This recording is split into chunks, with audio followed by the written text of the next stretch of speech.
Donc, bonjour à tous et à toutes, ici Mehdi, puis aujourd'hui on va parler de longueur d'arc. Donc les longueurs d'arc, c'est important de connaître cette théorie pour faire des intégrales curvilignes. Donc on va passer directement à définir ce que c'est. Donc une longueur d'arc, en fond, c'est une longueur de courbe qu'on a par rapport à une paramétrisation. Donc quand on paramétrise une courbe, ce qu'on va faire, c'est qu'on va dire que chaque variable de la courbe, donc par exemple si on est dans l'espace, on va avoir x, y, z, si on est dans le plan, on a x, y, mais chaque variable doit être paramétrisée par un paramètre, donc ça va être le même paramètre.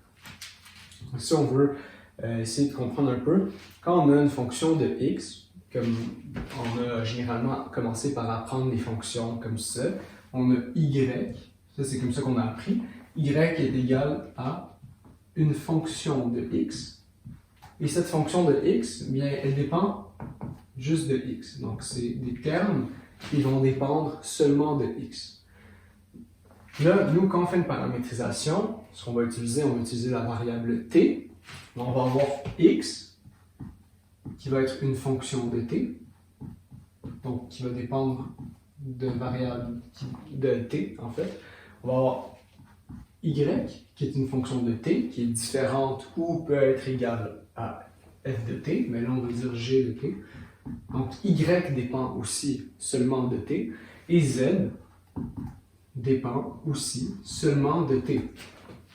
Donc c'est vraiment différent de ce qu'on a d'habitude. D'habitude on a x et y, ou x, y, z qui dépendent entre eux, mais maintenant on a x, y, z qui dépendent seulement de t. Donc c'est sûr que si on a, je sais pas, j'ai x, on va mettre ça ici. Si j'ai x qui est égal à t, et j'ai y qui est égal à t plus 1, je peux isoler t. Donc je sais que t, ça va être égal à y moins 1. Puis si t est égal à y moins 1, puis x est égal à t, donc on a une droite qui apparaît ici. Donc, on a x égale à y moins 1. Donc, c'est sûr qu'on est capable de retrouver les relations entre x et y et z à partir de t.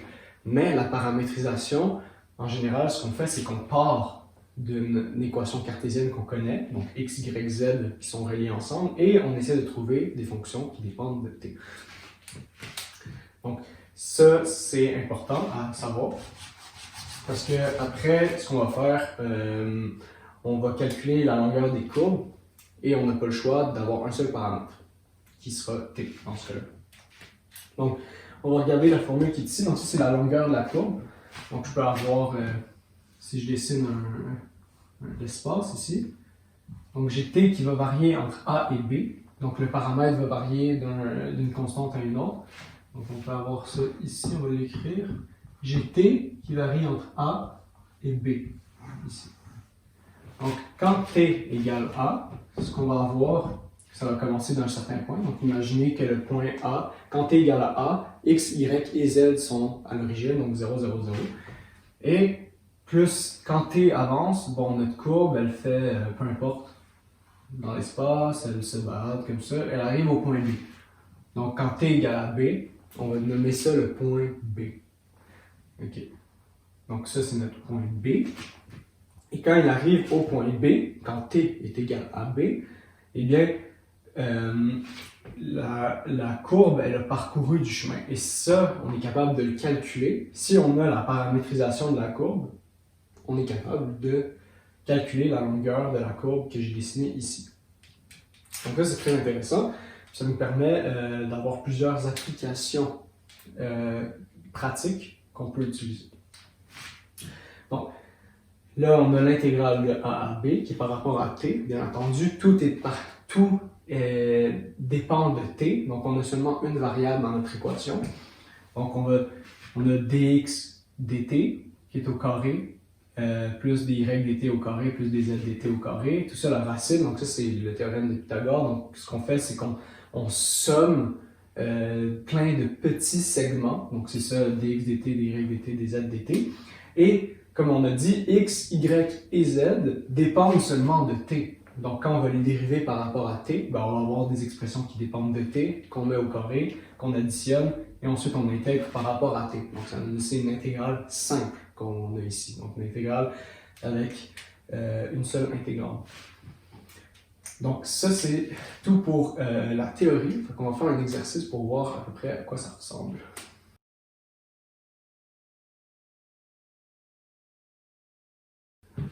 Donc pour le premier exemple, on va avoir à calculer la longueur de la courbe qui est ici sous forme de fonction vectorielle.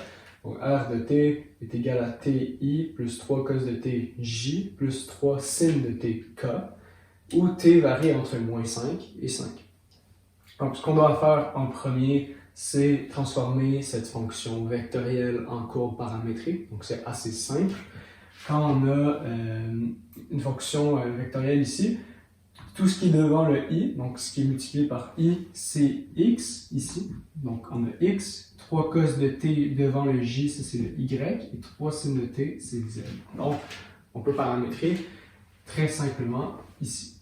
Donc on va paramétrer nos équations. Donc on a x égale t, y égale 3 cos de t, et on a z égale 3 sinus de t. Puis on a t, on va mettre une virgule, t varie entre moins 5 et 5. Donc je vais mettre une représentation de la courbe paramétrique, juste ici.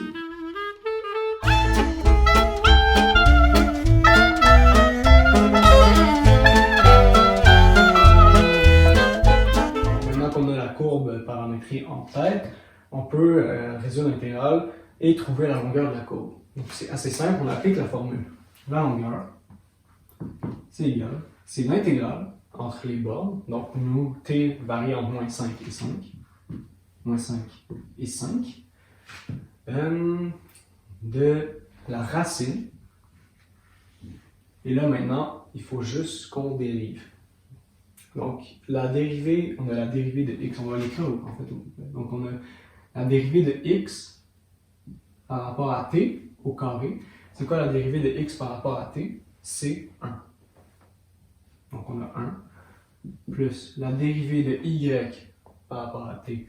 Donc là, c'est 3 cos de t. Donc si on dérive 3 cos de t, ce qu'on obtient, c'est moins 3 sinus de t. Donc ça au carré. Z, on a dz dt, ça va être 3 cos de t. Et tout ça au carré. Donc on va faire. Et tout ça par rapport à t.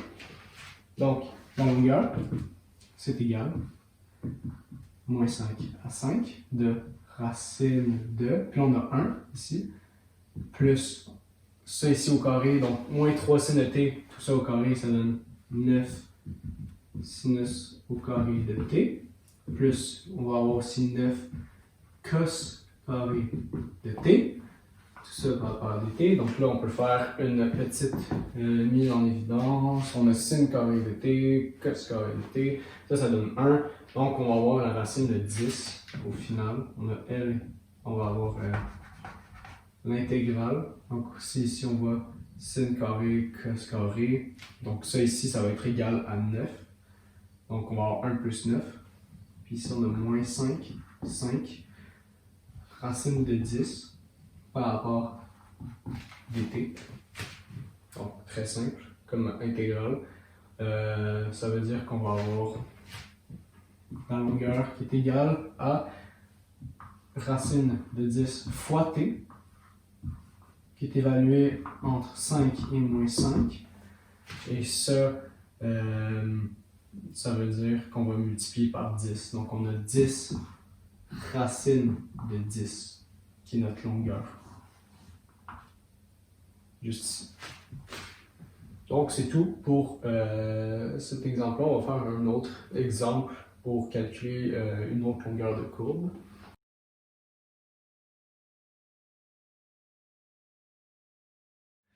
Donc pour le dernier exemple, on va calculer la longueur de courbe formée par z égale à x carré plus y carré et z égale à 16. Donc ça, x carré plus y carré, c'est un paraboloïde.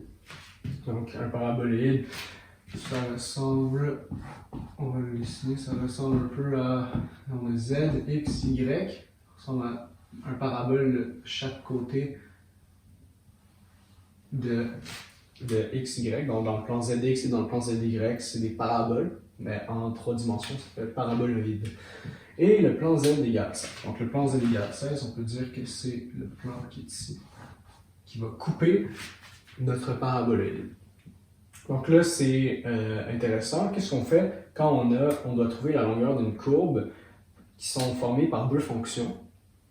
Mais là, on a nous, la longueur qu'on connaît, qui est la L est égale à l'intégrale de a à b de racine de dx dt au carré dy dt au carré plus dz dt au carré, tout ça par rapport à t. Il nous faut un paramètre.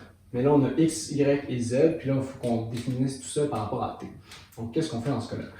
Ce qu'on sait, c'est que notre courbe, elle est dans le plan z égale à 16. Nécessairement, parce que notre paraboloïde est coupé en z égale à 16. Donc, ce qu'on peut dire que on a 16, vu que z égale à 16 et z égale à ça. Donc, on a z égale à x carré plus y au carré. Ça, c'est l'équation d'un cercle de rayon 4 qui est situé en z égale 16. Donc, quand on coupe notre paraboloïde, on obtient un cercle. Donc, si on obtient un cercle, nécessairement, la courbe qu'on va calculer, ça va être la circonférence du cercle aussi. Mais là, il faut qu'on paramétrise cette courbe-là. Donc, qu'est-ce qu'on fait? On doit trouver par rapport à des paramètres t qui vont être simples à calculer quand même. Donc, moi, quand je pense à un cercle, 16 égale x carré plus y carré, on va devoir paramétriser la courbe par rapport à t. La plus simple façon de le faire, c'est de poser x est égal à 4 cos de t et y égale à 4 sinus de t.